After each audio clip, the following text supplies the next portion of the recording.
Hello, everyone, and welcome to Ready, Set, Action. This is your weekly guide to navigating the world of business growth. I'm Kristina Witmer, a marketing veteran, and I'm joined by Debra Horowitz. She is a talent leader.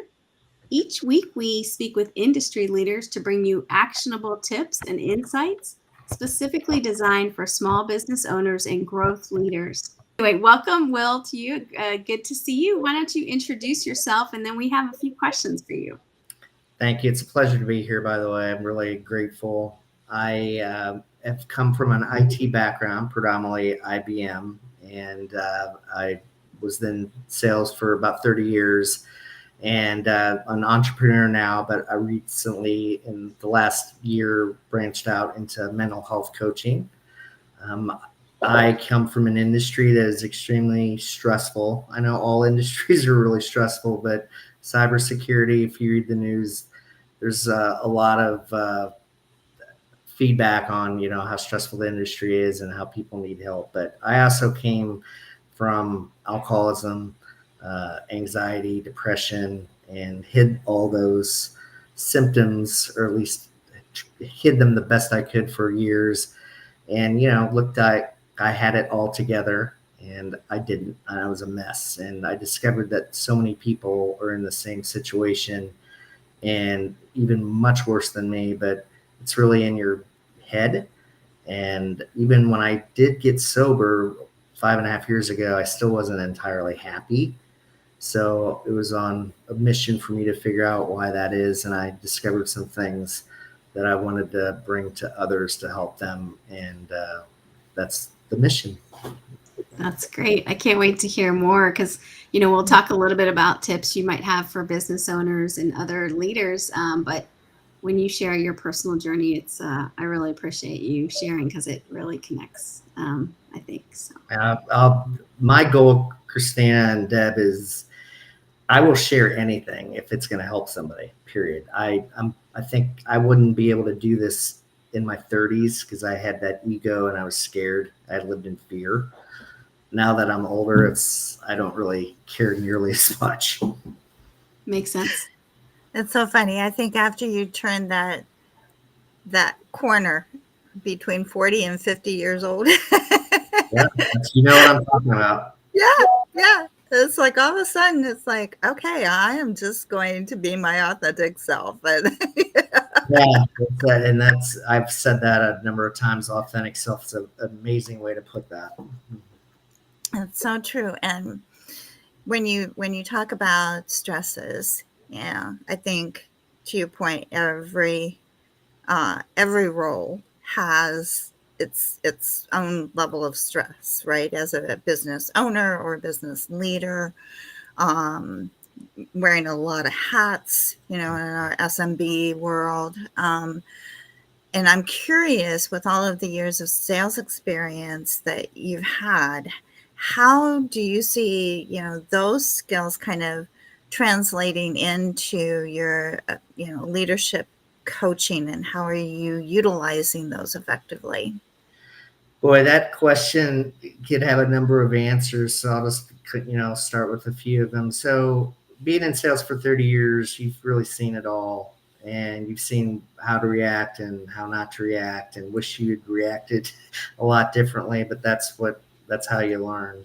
So it's really applying those lessons, to leaders and future leaders, and pointing out that there's reasons that we react the way we react, and we can do things to combat that and, react in a more healthy manner. And so that makes sense. Yeah. And as far as how that translates to others, is that I live in their shoes.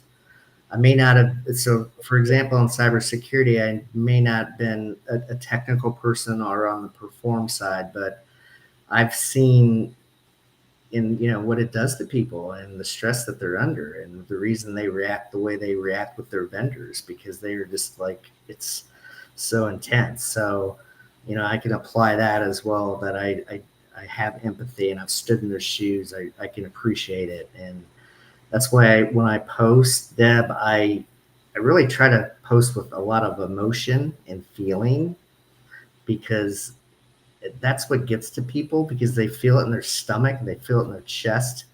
And that's the person I want to help. I have a question on that point too. Do you find that most people can see that there's an issue or there's a problem, or they can't see it till? No, Yeah. Kristina, that's a brilliant question. Most people, I like to say it, you're in the eye of the hurricane. You can't see these things. Yeah. You've got to get away and have maybe somebody point you in a way to say, look, you got to take a step back and look at you from a higher level, higher perspective. And it takes courage to do that. And it takes courage to recognize that you need some help. I think a lot of people just get sick of it, and are just sick of living this way. It's an epidemic. And while there's a lot of horrible issues that's going on in the United States and worldwide, that's never going to change. Mm-hmm. Ever. It's how we react to those situations, how we learn to live with those situations and not try to mask them, Mm-hmm. but live that feeling. And I'm talking from the heart, because I still go through it. I went through a traumatic experience late last year, and if I didn't have the tools I had today, it would have been a very dire situation for myself. Yeah. Well, since you brought that up too, I'd love to hear, can you elaborate a little more about the tools or the key components of your wellness programs and how they might benefit a person or a group? Yes. So what I discovered is something called positive intelligence, and I became a mental health coach. And so the first thing I want to say is everybody's different. And my coaching is more than just positive intelligence. It's what I would call bespoke coaching, because I can, coach in a myriad of ways. But what positive intelligence is, it's actually pretty simple. It's based on cognitive behavioral therapy, but it puts you in your right frame of mind. It gets you from thinking negative thoughts or being ruled by your saboteurs, the voices in your head, and gets you into a more of a sage mindset, a more calm, rational mindset, where you're thinking more clearly, you're thinking more objectively, you're thinking from what we just talked about earlier, that higher level, versus being in the eye of the hurricane in react mode, which is a horrible way to live. And I've lived that way 80% of my life. I liken it to the 80-20 rule. So I would like to flip the script for all of us and live 80, positively, and 20, with, some issues. We're human beings. We're never not going to have it, but we can certainly live in a more positive, frame of mind. And it involves exercises, and it involves talking it through with someone. But what made the big difference for me was something called PQ exercises. I've always been into meditation, but I typically get distracted.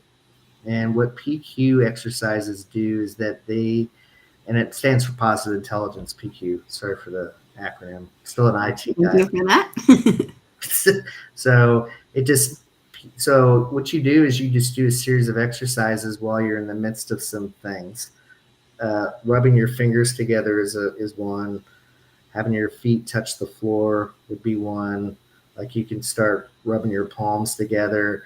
And you typically would do that for 3 minutes, and you typically do that while you're in meditation. So once you start to feel more comfortable with the process and you see it's making a difference, you can increase it to about a half an hour a day, and it works wonders.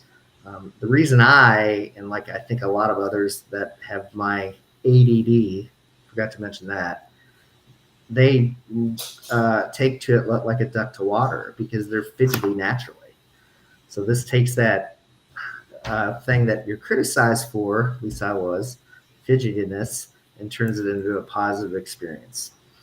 And it works well. And I typically, in seminars and such, do a coaching session on that. And anybody that's listening to this podcast, I will offer a free coaching session to take them through that. Great. We'll post that in the comments too, so they can get to your site and everything, or how to access you. So. Yeah, as you were talking, I was thinking about a lot of times you hear female executives talk about the imposter syndrome. Hmm. And I don't know if that's so much of a thing for men, but I'm sure there must be some common challenges across, both sides, that you've kind of, stumbled upon. And I'm curious as to how do your training courses kind of address some of those common challenges, or if you can identify what a few of those are. It's interesting you bring up female executives having imposter syndrome, because that's a big hot button with me in terms of, for cybersecurity in particular, having more women in leadership roles, especially as a CISO, that really needs to get fixed. So, I love promoting Wix as much as I can. But imposter syndrome is not just for female executives, it's for everybody. I'm probably the best example of imposter syndrome in terms of how I've felt. When I got into the coaching business, I'm not certified as a coach. Don't need to be certified as a coach. It's like I've lived it, done it, and have taken other or courses to help me on this new journey. But imposter syndrome happens all the time because you're listening to the negative feedback in your head. You're listening to what I say are the imposters, or excuse me, your saboteurs. And that is a common thing with people. It's just because they haven't been given good enough feedback. They don't love themselves enough. They're not confident in their abilities for whatever reason. It's probably feedback. So what I do is just talk them through that. It's about awareness. Everything that I talk about, everything is about awareness.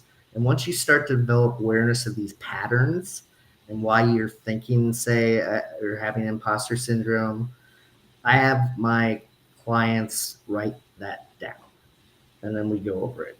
And once you start writing those things down, say, oh, I'm not good enough to do this. Well, you just write that down. And then we're going to go through it and say, why? Why were you thinking that? Why were you thinking it at that particular time? And why would you think this about yourself? It's all getting to of why these thoughts occur, and then learning, how to work with them. They're going to come up, but they'll come up a lot less frequently. And it's also how you deal with those thoughts when they come up. I think that's helpful, especially I think it's helpful for people to talk about it and hear about it, because it's helpful to know that it's not just them, right? It's common. It happens at different times. So that can be, I'm sure, empowering as well. So, yeah. So I'm a little curious, and I don't know if you've done a lot of work, but I know you've sort of touched on some of these areas. But when you look at HR leaders or people who foster employee growth, or, that kind of talent, anything that you see, different with your approach, or how you might encourage them to sort of gain these skills or actually put them into action? That is about awareness, and that's really tier 2 of my mission. Predominantly, I'm working with clients, but the next goal is to work with organizations, in particular sales organizations, and educate them on that. So there's different things that we do there, but it's really starting to work with HR leaders and making them aware of the different programs that they have access to. That is a difficult position to be in. Regarding HR, Mm-hmm. and it's figuring out what message they need. What do they need help with? Diversity and inclusion is obviously a hot topic, and now it's even more. What are we going to do? Mm-hmm. What are we going to do? And it's really on the company to make that part of their culture and continue to educate them on why that's so freaking important. Mm-hmm. Betters your hand. Yeah. The more diversity you have, the better your hand's going to be, because it's going to bring a dynamic skill set. And I assume with HR leaders and any managers of people in general, there are things they should do in their day-to-day to support other people, so that, they can, if somebody on their team may have imposter syndrome, they may not know right away, but there might be things that they can do or say to encourage their growth? Is that true? Absolutely. And it's also a culture thing with companies, because take the temperature. What's your company morale like right now? I mean, be proactive. Don't wait until there's a disaster. Just start taking the temperature of the employees and head a problem off at the pass. And all you have to do is walk around. Unless it's in remote positions, it's a bit different, but maybe schedule some calls here and there, and just encourage honest feedback. That's the other thing you're dealing with as an HR person. People are scared to give their feedback. Yeah. I mean, that's an epidemic as well. They're gonna, I don't want to say lie, but they're not going to necessarily be completely transparent because they're scared they will lose their job. Yeah. So, I've seen that happen so many times in the sales environment where, a sales rep doesn't want to say, hey, I don't know how to overcome this obstacle, or I don't know, X. And they're afraid to say that in front of their manager because their manager might, put them on a performance improvement plan the following day, so it sounds like it's about creating a culture that is where dialogue is open, and it's okay to bring, our strengths and our weaknesses, right? a big reason I'm out of corporate America is everything you just said. Everything. I was scared to death to say something to people, and I'm usually not that type of person. And it takes extreme courage, but honestly, you can't do it until you work for a company that demonstrates what you just said. And I know there are companies out there, but there's not nearly enough. And if you want to keep your employees and keep them happy and really encourage growth, because unless you know what you're doing wrong, you're not going to do anything better. Right. You're going to just live in freaking fantasy land. Mm-hmm. That's what a lot of these leaders want. They want to live in fantasy land, and because they're measured on, employee satisfaction. And it's like, all right, well, who messed this survey up for me? So those were, these have all been great points. Yeah, I'm curious.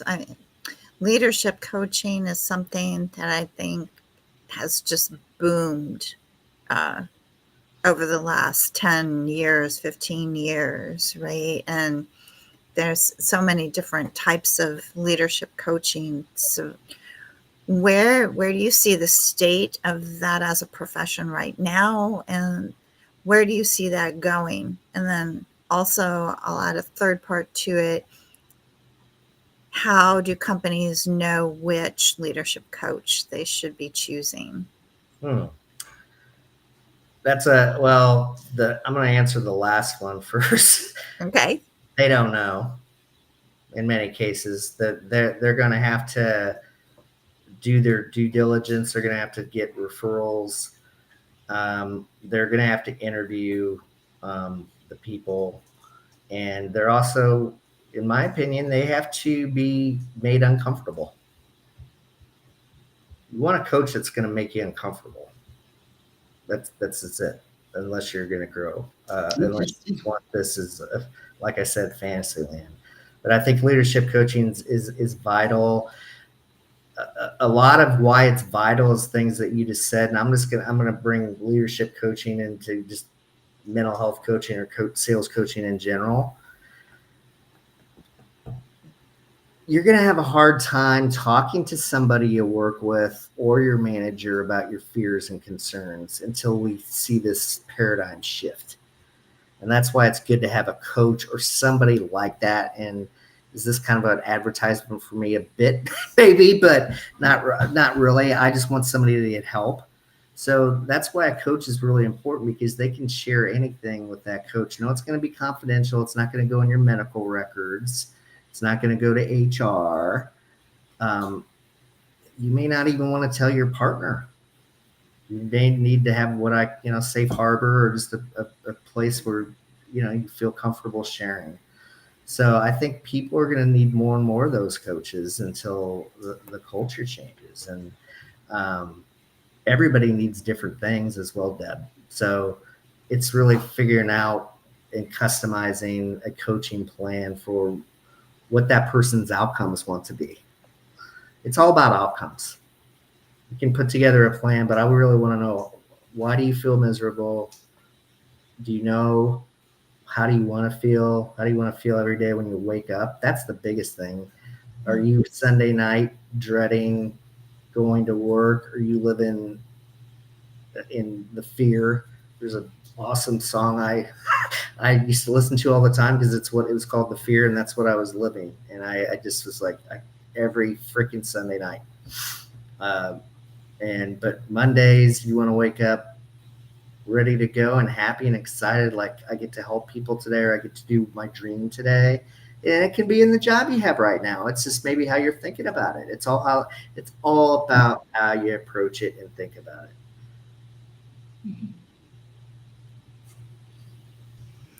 So I want to talk a little bit about the strategic advisory. I'd love to hear a little bit about,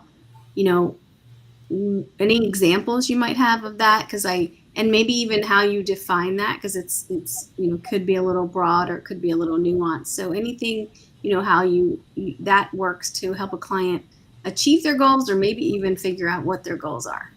Yeah, strategic advisory is because I come from a cybersecurity background. When I decided to leave, I wanted to work with, I would say, top tier firms or top tier vendors. So I work with Avant in that respect, so I can, bring customized solutions to, my particular clients. And I think especially in small business, people don't really have the bandwidth or capability to hire really good talent, and really don't know what they don't know, especially from a cybersecurity perspective. Yeah. So that can get you in some serious trouble.